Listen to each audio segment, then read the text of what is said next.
এই জামাত শিবির রাজাকারের সাথে বাংলাদেশে আর কোনো আপোষ করবে না। স্বৈরাচার গেছে দিল্লিতে, রাজাকার যাবে পিন্ডিতে। আমরা আজকে এখানে দাঁড়িয়েছি, হত্যাকাণ্ড ঘটেছে, আশা প্রকাশ করার মতো নাই। সেই হত্যাকাণ্ডকে কেন্দ্র করে আমাদের অ্যাক্টিং চেয়ারম্যান, 18 কোটি মানুষের তরুণের অভিভাবক তারেক রহমান যে হিংসাত্মক কার্যক্রম শুরু করেছে জামাত শিবির ও তার গঙ্গা, তার প্রতিবাদে আজকে আমরা এখানে আমরা হয়েছি। আমরা বলে দিতে চাই, স্বৈরাচার গেছে দিল্লিতে, রাজাকার যাবে পিন্ডিতে, এটাই চূড়ান্ত সিদ্ধান্ত। জামাতের সাথে বাংলাদেশ জাতীয় দল, মুক্তিযুদ্ধর সংগঠকের দল, স্বাধীনতার ঘোষকের দল, সেই দল এই জামাত শিবির রাজাকারের সাথে বাংলাদেশে আর কোনো আপোষ করবে না।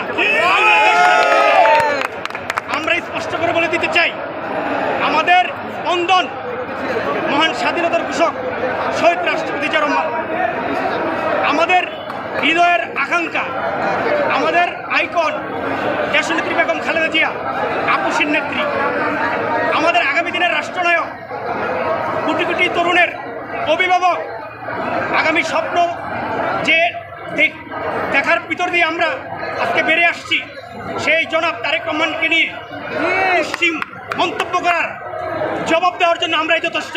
ইনশাআল্লাহ আমরা পরিষ্কারভাবে বলে দিতে চাই সরকারকে, সরকারের দায়িত্ব হচ্ছে আইন শৃঙ্খলা নিয়ন্ত্রণে রাখার জন্য। এই সরকার ব্যর্থ হয়েছে।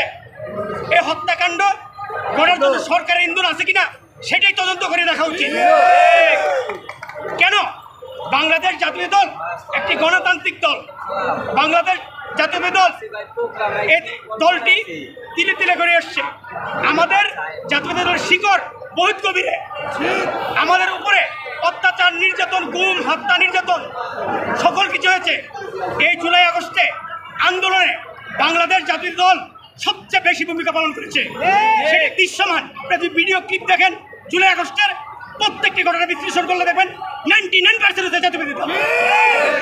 তার এই প্রজন্ম, তারেক রহমানের প্রজন্ম, আগামী দিনের রাষ্ট্রনায়ক, তাকে নিয়ে কুৎসিত মন্তব্য জবাব বাংলাদেশ জাতীয় দল ও দেশবাসী একসাথে যৌথভাবে মোকাবেলা করবো জামাত শিবির। আপনাকে ধন্যবাদ। ছেলেগুলি তাদের কেন গ্রেপ্তার করা হচ্ছে না এবং মামলা থেকে তাদের কেন নাম উঠিয়ে অন্যদের নাম বসানো হয়েছে?